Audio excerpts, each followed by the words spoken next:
আমার বস একজন নাস্তিক। যদি এই প্রশ্নের উত্তর পান তবে হয়তো ইসলাম গ্রহণ করবেন। কেন কোরআনে এআই সম্পর্কে কিছু বলা হয়নি? কারণ এখন এআই খুব বিপজ্জনক হয়ে গেছে। আমি এআই সম্পর্কে জানতাম না। এআই এর কথা বলা হয়নি কেন? কোরআনে এটা কেন থাকা উচিত? এটি ঈশ্বরের পক্ষ থেকে নয়, তা প্রমাণ করার জন্য আপনাকে ভুল খুঁজে বের করতে হবে। আমার বস একজন নাস্তিক, সে কোনো ধর্ম মানে না, কিন্তু তিনি কিছু প্রশ্নগুলো আমাকে করেছেন। তিনি বলেছেন যদি এই প্রশ্নের উত্তর পান তবে হয়তো ইসলাম গ্রহণ করবেন। আমার বস বলেছেন কেন কোরআনে কৃত্রিম বুদ্ধিমত্তা, এআই এবং কম্পিউটার প্রযুক্তি সম্পর্কে কিছু বলা হয়নি? কারণ এখন এআই খুব বিপজ্জনক হয়ে গেছে। এটি অনেক কিছু করতে পারে, যে কোনো কিছু সিদ্ধান্তও নিতে পারে। আমার বস এই ব্যাপারে খুব কৌতূহলী। ধন্যবাদ। আপনার বসকে বলুন কোরআন কোনো সায়েন্সের বই নয়। SCIENCE। যদি কোরআন সায়েন্সের বই হতো তবে এটি বিশাল আকারের হতো। এই যে ভবনটি দেখছেন, এর ভেতরে যত বই রাখা সম্ভব সব বই মিলেও এর সমান হতো না। যদি কোরআন বিজ্ঞানের বই হতো আর এতে সব বৈজ্ঞানিক তথ্য উল্লেখ করা থাকতো, তাহলে কোরআন এতটা বিশাল হয়ে যেত যে আপনি কোনোদিনও তা পড়ে শেষ করতে পারতেন না। কোরআন কোনো সায়েন্সের বই নয়। সায়েন্স, আপনি যদি জিজ্ঞাসা করেন কোরআনে কি লেখা আছে 2 আর 2 মিলে 4 হয়, না, কোরআন কোনো সায়েন্সের বই নয়। এটি নিদর্শনের বই। SIGNS। তাই আমাদের দেখতে হবে কোরআনে যা কিছু বলা হয়েছে তা যেন ভুল না হয়। যদি আপনি মনে করেন যে কোরআনের সব কিছুই উল্লেখ থাকা উচিত, তাহলে ভাবুন তো বিজ্ঞানে কত হাজার হাজার PhD আছে। Doctor, engineer, heart specialist, brain specialist, এই সব কিছু যদি কোরআনে লেখা হতো আর আপনি তা পড়া শুরু করতেন, তাহলে আপনার পুরো জীবনেও তা শেষ করতে পারতেন না। ঠিক না বেঠিক? সুতরাং কোরআনে বিজ্ঞানের সবকিছু উল্লেখ নেই, দয়া করে ভুল বুঝবেন না। কিন্তু কোরআনে যা কিছু বলা হয়েছে তার কোনোটাই ভুল নয়। যদি কোরআনে এমন কোনো বৈজ্ঞানিক তত্ত্ব থাকে যা ভুল প্রমাণিত হয়, তবে তা আল্লাহর পক্ষ থেকে হতে পারে না।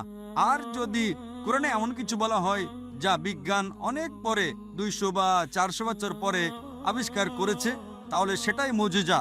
তাহলে প্রশ্ন হলো কোরআনে এআই এর কথা বলা হয়নি কেন? কোরআনে এটা কেন থাকা উচিত? কোরআন কোনো বিজ্ঞানের বই নয়, কিন্তু আল্লাহ জানেন ভবিষ্যতে কি আসতে চলেছে। আমি আপনাকে ব্যাখ্যা করছি। 1 নম্বর, মানুষ আমাকে প্রায় জিজ্ঞাসা করত যে ইসলামী শরিয়া অনুযায়ী যদি আপনার কাছে ভিডিও রেকর্ডিং থাকে, যদি কোনো ভিডিও রেকর্ডিং থাকে যে কেউ চুরি করেছে, ইসলাম অনুযায়ী সেটা প্রমাণ নয়। এটাকে প্রাথমিক প্রমাণ হিসেবে ধরা হয় না, এটা দ্বিতীয় প্রমাণ। 10 বছর বা 20 বছর আগে যে কোনো সাধারণ আদালতে যদি আপনি সিসিটিভি ফুটেজ দেখাতেন আর তাতে চোর ধরা পড়তো যে কেউ চুরি করছে, সেটাই যথেষ্ট ছিল। কিন্তু ইসলামে তা নয়। ইসলামের চোখের সাক্ষী প্রয়োজন। তখন মানুষ অবাক হয়ে বলতো এটা কেমন ধর্ম?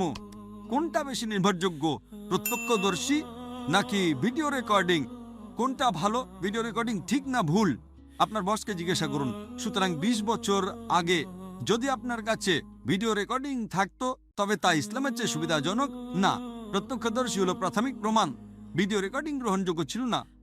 আজ যখন কৃত্রিম বুদ্ধিমত্তা এসেছে, আপনি সহজেই আপনার ডাকাতের একটা ভিডিও তৈরি করতে পারেন। সুতরাং এখন মানুষ জেগে উঠেছে। আজ এটি প্রাথমিক প্রমাণ নয়। তাই ইসলাম অনেক উন্নত। আল্লাহ জানতেন এআই আসতে চলেছে। আপনার বস জানতেন না, আপনি জানতেন না, আমিও জানতাম না, কিন্তু আমি বিশ্বাস করতাম। আমি বলেছিলাম না ইসলাম সঠিক, হয়তো আগামীকাল কিছু ঘটবে। আমি এআই সম্পর্কে জানতাম না, কিন্তু 15 বছর আগে আমার উত্তর ছিল শরিয়া সঠিক। আমরা জানি না আগামীকাল এমন কিছু ঘটবে যে ভিডিও রেকর্ডিং যথেষ্ট প্রমাণ হবে না। এটাই ছিল আমার উত্তর, এবং আজ আমার উত্তর সঠিক। সুতরাং আল্লাহ এআই সম্পর্কে জানেন, তাই ভিডিও রেকর্ডিং প্রাথমিক প্রমাণময়। প্রত্যক্ষদর্শী হলো প্রাথমিক প্রমাণ। সুতরাং আল্লাহ এআই সম্পর্কে জানেন। যদি তিনি সবকিছু লিখতে শুরু করেন, আপনি ছোট কোরআনই পড়েননি, আপনি চিকিৎসা, ভ্রূণতত্ত্রে সবকিছু সম্পর্কে কি পড়বেন? না, এটি টেলিগ্রাফিক মেসেজ।